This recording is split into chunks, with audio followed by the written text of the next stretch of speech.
വൈദ്യുതി ചാർജ് പിൻവലിക്കണമെന്നാവശ്യപ്പെട്ട് DYFI Kanhangad electricity executive engineer ഓഫീസിലേക്ക് മാർച്ച് നടത്തി.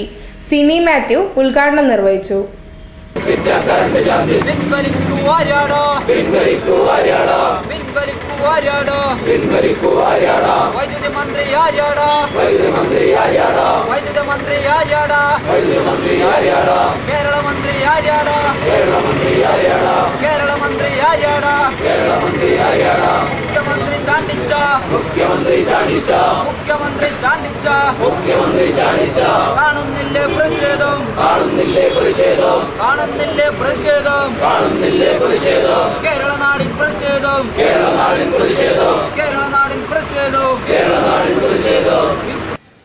വൈദ്യുതി ഇങ്ങനെ എല്ലാ മേഖലയിലും എത്തിക്കുമ്പോഴും നമ്മുടെ നാട്ടിലെ വ്യാവസായിക വളർച്ചയ്ക്ക് ആവശ്യമായ രീതിയിലേക്ക് പവർ കട്ടും ലോഡ് ഷെഡിങ്ങും ഇല്ലാതെ വൈദ്യുതിയുടെ വിതരണവും ഉത്പാദനവും എല്ലാം വർദ്ധിപ്പിക്കുന്ന ഒരു ഗവൺമെന്റായിരുന്നു കഴിഞ്ഞ ഇടതുപക്ഷ മുന്നണി ഗവൺമെന്റ് എന്ന് നമുക്കറിയാം.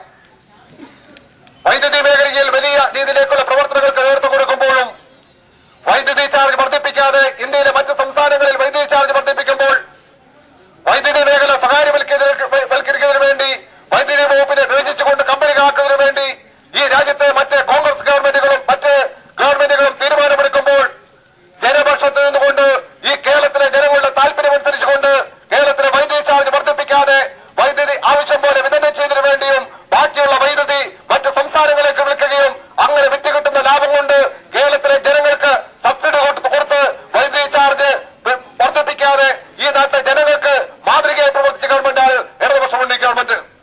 എന്നാൽ ഈ ഗവൺമെന്റിന്റെ നയമെന്താ? ഇടതുപക്ഷ മുന്നണി ഗവൺമെന്റ് നയത്തിന് ഘടകവിരുദ്ധമായ നയങ്ങൾ എല്ലാ മേഖലയിലും നടപ്പിലാക്കാൻ വേണ്ടിയാണ് ഈ കേരളത്തിലെ വലതുപക്ഷ മുന്നണി ഗവൺമെന്റ് ഇപ്പോൾ ശ്രമിച്ചുകൊണ്ടിരിക്കുന്നത് നമുക്കറിയാം. സംസ്ഥാന സർക്കാർ വൈദ്യുതി നിരക്ക് കുത്തനെ വർദ്ധിപ്പിച്ചതിൽ പ്രതിഷേധിച്ചാണ് കാഞ്ഞങ്ങാട് ഡിവൈഎഫ്ഐയുടെ നേതൃത്വത്തിൽ മാർച്ച് നടത്തിയത്. വിലക്കയറ്റം കൊണ്ട് പൊറുതുമുട്ടിയ ജനങ്ങൾക്ക് വൈദ്യുതി ചാർജ് കൂടി താങ്ങാനുള്ള സാമ്പത്തിക ശേഷിയില്ലെന്നും ഉടൻ നിരക്ക് വർധന പിൻവലിക്കണമെന്നും ആവശ്യപ്പെട്ടു. മാധവൻ മണിയറ അധ്യക്ഷതയും സഞ്ജയൻ സ്വാഗതവും പറഞ്ഞു.